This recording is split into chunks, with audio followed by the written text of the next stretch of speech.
Assalamualaikum warahmatullahi wabarakatuh. Alhamdulillahi rabbil alamin wal aqibatu lil muttaqin wassalatu wassalamu ala asyrafil anbiya'i wal mursalin nabiyyina wa habibina Muhammadin wa ala alihi wa sahbihi ajma'in amma ba'd. Alhamdulillah, pada pertemuan kali ini kita masih diberikan kesehatan serta kesempatan untuk melakukan proses pembelajaran. Sebelum kita melakukan proses pembelajaran, alangkah baiknya kita berdoa agar seluruh rangkaian pembelajaran kita pada pertemuan kali ini diberikan keberkahan dan keridhaan oleh Allah Subhanahu wa taala. A'udzubillahi minasyaitonirrajim. Bismillahirrahmanirrahim. Allahumma ya da'imal fadli 'alal bariyah wa ya basital yadaini bil 'atiyah wa ya sahibal mawahib saniyah. Salli wa sallim ala sayyidina Muhammadin khairil wara sajiyah waghfir lana ya dzal ula fi hadhihi sajiyah. Rabbi zidna ilman warzuqna fahman. Subhana rabbika rabbil izzati amma yasifun wa salamun alal mursalin walhamdulillahi rabbil alamin. Baik, pada pertemuan sebelumnya kita sudah membahas berkaitan dengan konsep studi kelayakan bisnis dalam Islam. Nah, pada pertemuan kali ini, insya Allah kita akan membahas berkaitan dengan aspek pasar dan pemasaran. Apa sih pasar itu? Dan apa yang membedakan antara pasar dan pemasaran? Sebelum kita melangkah jauh dari pokok pembahasan pada pertemuan kita kali ini, kita akan melihat CPMK dan sub CPMK pada materi kita kali ini.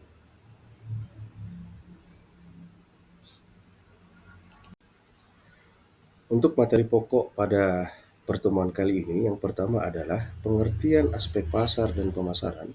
Yang kedua, prinsip-prinsip pemasaran Islami. Yang ketiga, analisis pasar syariah.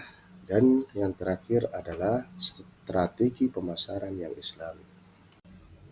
Baik, mari kita mulai dengan pokok pembahasan materi kita pada pertemuan kali ini, yaitu pengertian aspek pasar dan pemasaran. Apa sih pasar itu? Jadi pasar adalah tempat terjadinya interaksi antara penjual dan pembeli untuk melakukan transaksi barang dan jasa. Sementara pemasaran adalah proses dalam merencanakan dan mengeksekusi barang dan jasa agar dapat memenuhi kebutuhan dan keinginan konsumen.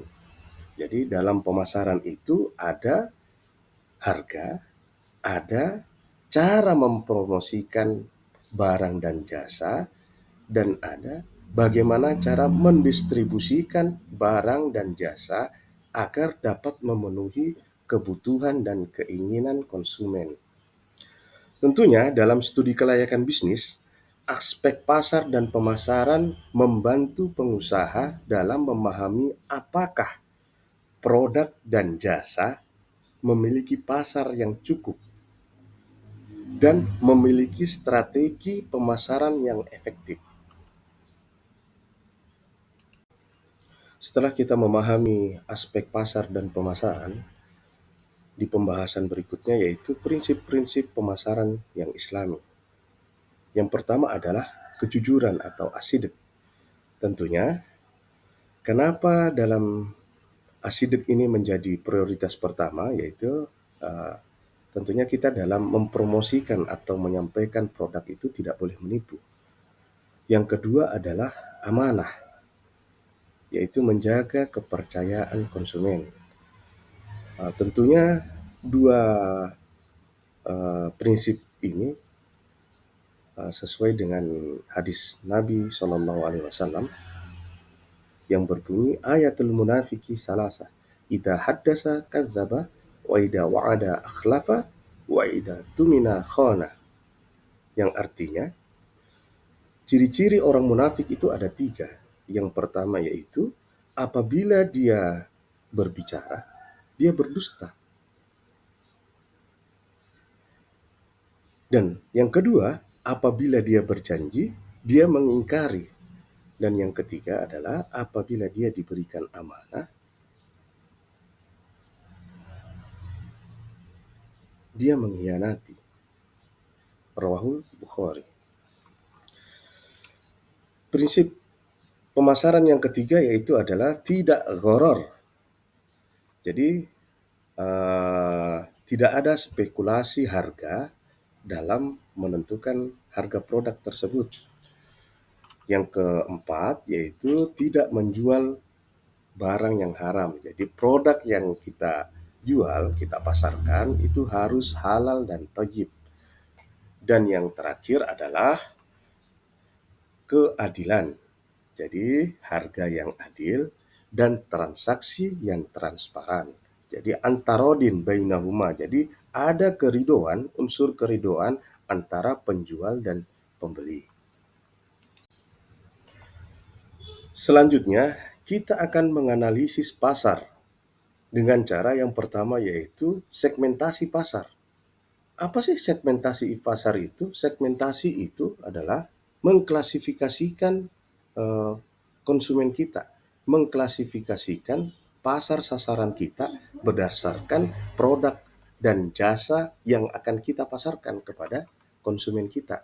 Dengan cara yaitu tadi kita klasifikasikan berdasarkan misalnya kita klasifikasikan berdasarkan jenis kelamin atau berdasarkan usia, berdasarkan pendapatan, berdasarkan minat atau perilaku konsumen kita, berdasarkan gaya hidup konsumen kita. Setelah kita mengklasifikasikan atau mensegmentasikan pasar sasaran kita, kita menentukan target pasar kita. Jadi setelah kita klasifikasikan pasar sasaran kita sesuai dengan produk atau barang dan jasa yang akan kita pasarkan, kita menentukan target pasar kita.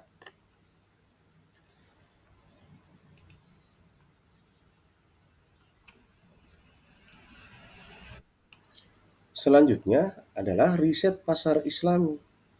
Dalam mensegmentasi dan menargetkan pasar sasaran kita, kita harus melakukan dengan cara yang etis dan tidak merugikan kedua belah pihak.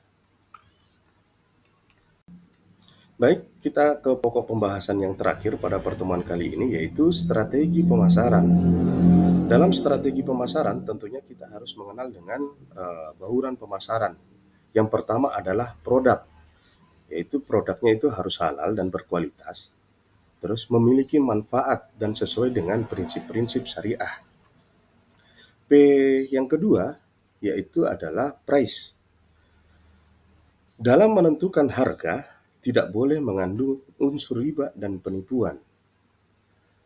Yang P yang ketiga adalah promotion.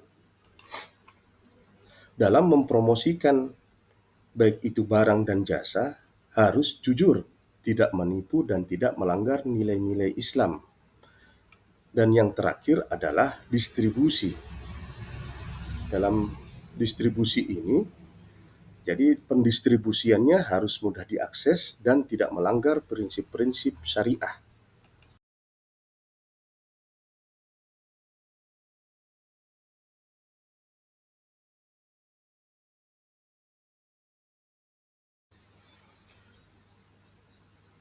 Baik, anandaku semuanya, pada pertemuan kali ini setelah kita membahas tadi berkaitan dengan aspek pasar dan pemasaran dalam Islam, kita memiliki tugas. Jadi dalam tugas ini kita akan membagi dalam beberapa kelompok.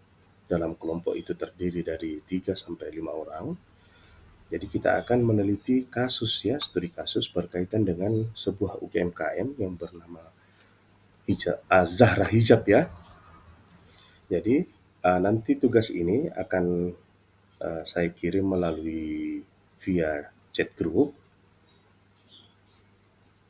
Tentunya teman-teman nanti dalam tugas ini akan mempresentasikan hasil tugasnya sesuai dengan panduan yang ada di dalam ya. Baik, saya rasa demikian. Terima kasih untuk pertemuan kali ini. Saya akhiri dengan ucapan wallahu muwaffiq ila aqwamit thoriq. Wassalamualaikum warahmatullahi wabarakatuh.